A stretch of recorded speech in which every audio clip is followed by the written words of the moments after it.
Hi, this is Sean Healy of WeBookBands.com, and you're watching Known Unknown.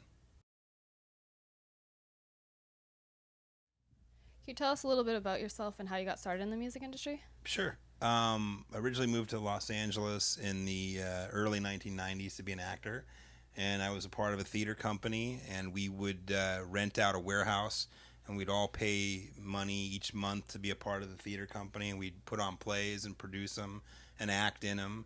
And when the space wasn't being used, I decided to use it for spoken word, open mic type of variety show nights with bands and poets and musicians and artists.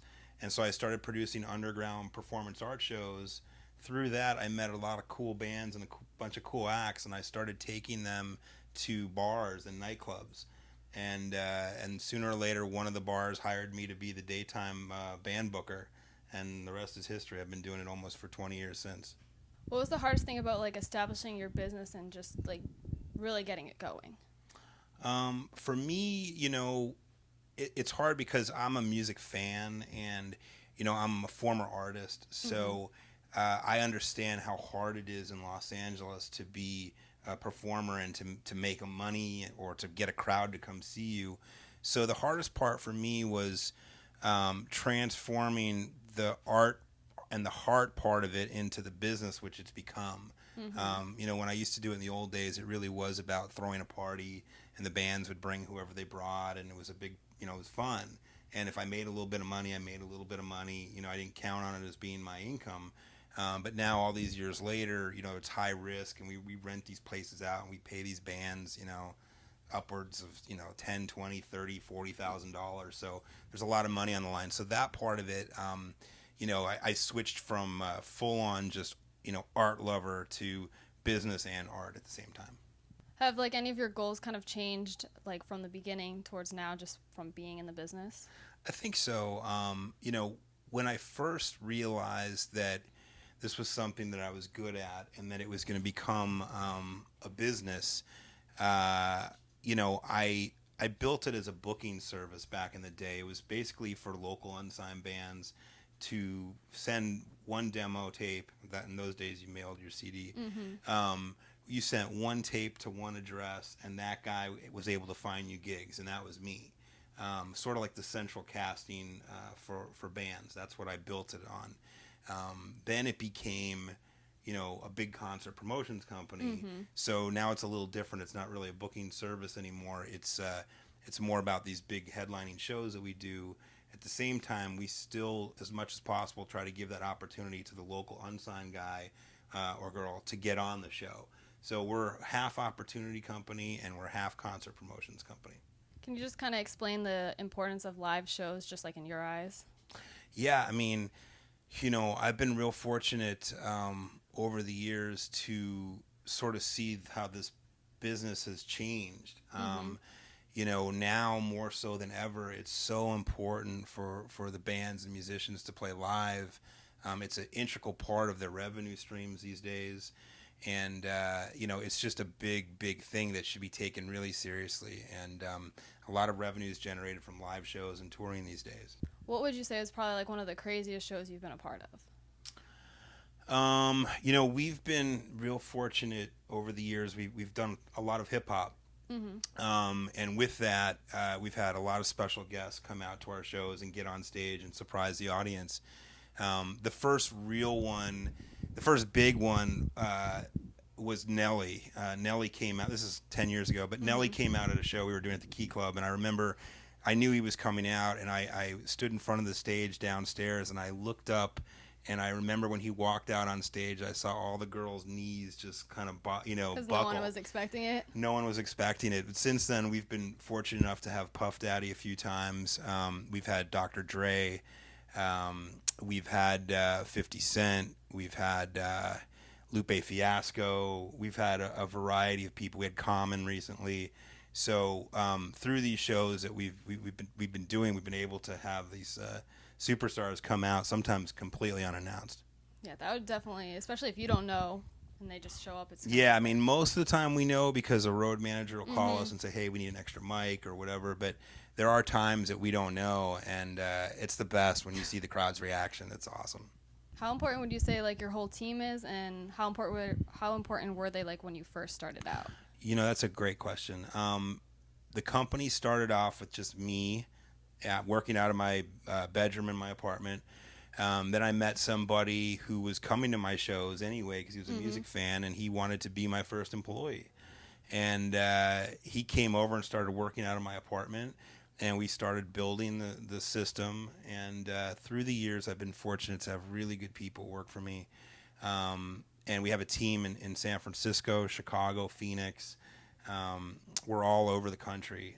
We have, we book the bulk of the shows out of the Los Angeles office, but we have people on the ground, production managers that get the assignments from here and run the shows at night. So on any given night, we can be doing New York, Los Angeles, and Chicago on the same night. What was the first concert that you attended just as a fan? The first one that I can remember going to, my mom took me to see Rod Stewart. This was in Chicago. It was also the first time I smelled pot. What was the first show like you put together, kind of like with like a headliner type thing, and how did that go? Well, so we were doing local bands, and that was all great. And then one day, I was in Chicago, which is like a second home for me, and I ran into a guy in a bar who knew George Clinton from P-Funk, and he said, "I'm bringing George Clinton out to L.A. in a couple weeks. Can you get him some shows?" Well, of course, we're in a bar, so I'm like not taking this guy seriously, so I give him my phone number. A couple weeks later, he calls me. He says, "Do you have those shows set up for George Clinton?" And I was like, "Yeah, sure." And so my one employee and I scrambled to put together some George Clinton shows. And sure enough, he came out and he did 2 shows for us for next to nothing. And we had no idea what we were doing, but we begged, borrowed, and stole equipment and cars and got them picked up and hotels, and we took care of them. And that was the first major headliner. Because of that, he started telling people in the rap world to call us because we were good promoters. So the next call was from Phife Dawg from Tribe Called Quest, and then we started working with Coolio and Tone Loc and Digital Underground, and it all started building from that. That's pretty crazy. What are some of your musical influences?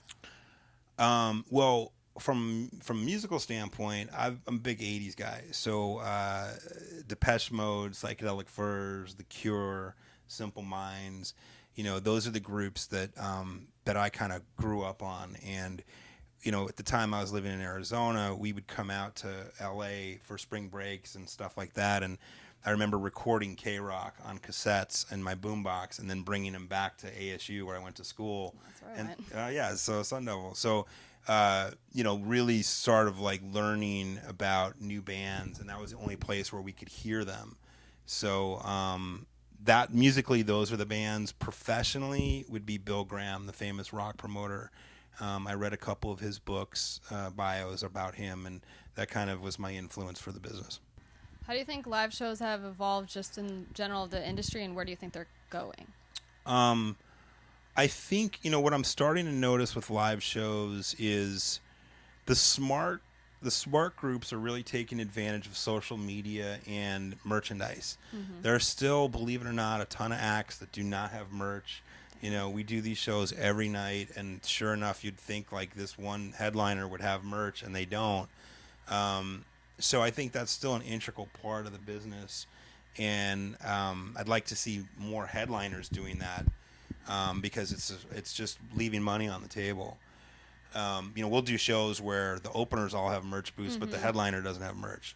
So it's like people are looking to buy the headliner's T-shirts, and they only can choose from the support acts. So, but I see commerce being built into the live show a little bit more. A lot more social media is going on.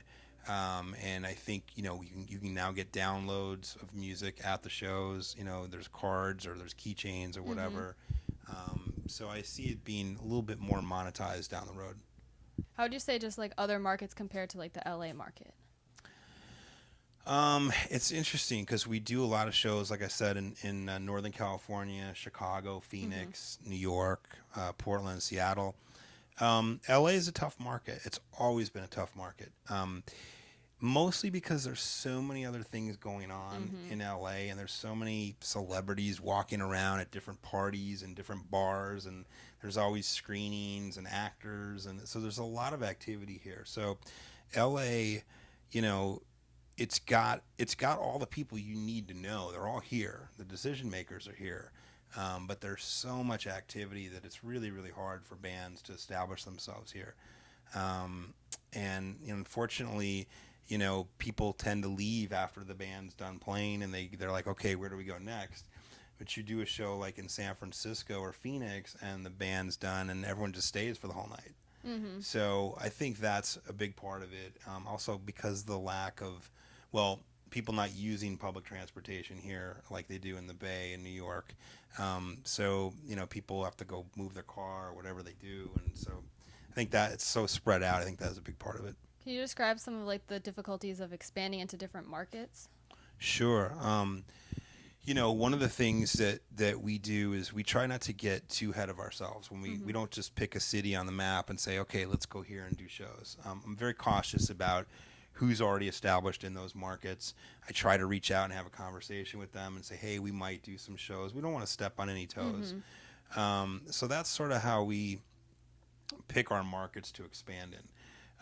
Also, most of the markets we're in, I have some sort of history in. I either was born there, went to school there, or lived there. So, I have ties to a lot of those cities. But there are a couple cities that, we just picked up, and, we try to work with the other promoters if possible that are in those markets or the venues.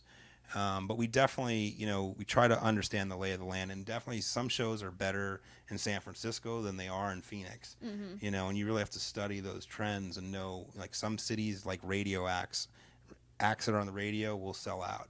Some cities, an act that's on the radio that's just got a club hit is not going to do any tickets at the venue. So you have to know those variables. I'm sure it's just like living in those areas that's helped, because you've been around and you're like, all right, I know in this area to do this. Sort of, yeah. I mean, a lot of it's actually trial and error.